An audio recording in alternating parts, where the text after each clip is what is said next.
Assalamu alaikum wa rahmatullah wa barakatuh, mes frères et sœurs.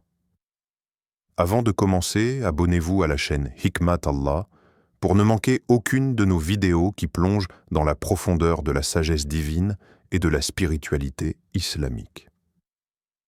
Aujourd'hui, nous allons réfléchir ensemble sur une question qui semble simple, mais qui ouvre la porte à une grande sagesse. Pourquoi le prophète Muhammad a-t-il fixé des limites au fait que les filles partagent le même lit? Ce sujet n'est pas seulement une règle d'éducation, mais un enseignement qui touche à la pureté, à la pudeur et à la construction spirituelle dès le plus jeune âge. Le cadre de la sagesse prophétique. Le prophète Muhammad n'a jamais donné un conseil sans qu'il ne cache une sagesse profonde.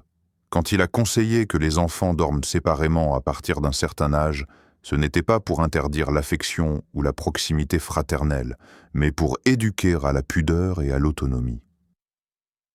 Le prophète a dit « Ordonnez à vos enfants de prier lorsqu'ils ont 7 ans et séparez leurs lits lorsqu'ils ont 10 ans. » Ici, la séparation des lits est directement liée à l'éducation spirituelle. La pudeur, haya, est une lumière que l'on plante dans le cœur de l'enfant. Question à méditer. Et si les petites habitudes de l'enfance étaient en réalité les racines de la moralité et de la pureté à l'âge adulte?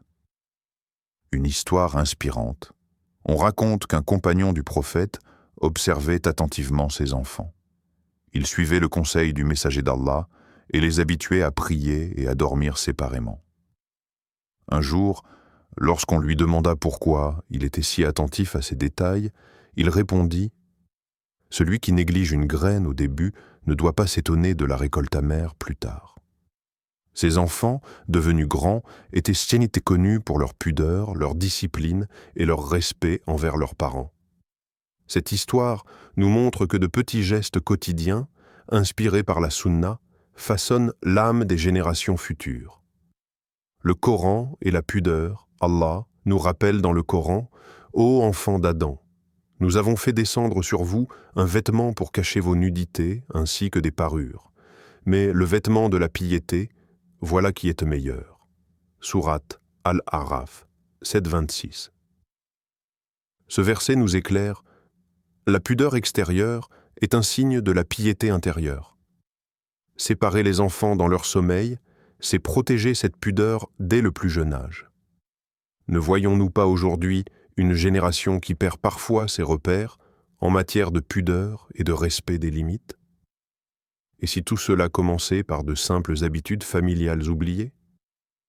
Une leçon de psychologie et de spiritualité. Le prophète savait que l'âme humaine est fragile. À l'adolescence, les émotions et les désirs naissent. Poser des limites claires dès l'enfance, c'est préserver l'innocence et éduquer au respect de soi et d'autrui. C'est une règle prophétique qui protège les cœurs des tentations et fortifie les liens familiaux dans la pureté. Allah dit dans le Coran « Ne vous approchez pas de la turpitude, ouvertement ou en secret. » Sourate Al-An'am 651. Préserver les enfants des situations ambiguës, même dans leur sommeil, c'est éloigner d'eux les chemins qui mènent au mal. Un appel à la réflexion.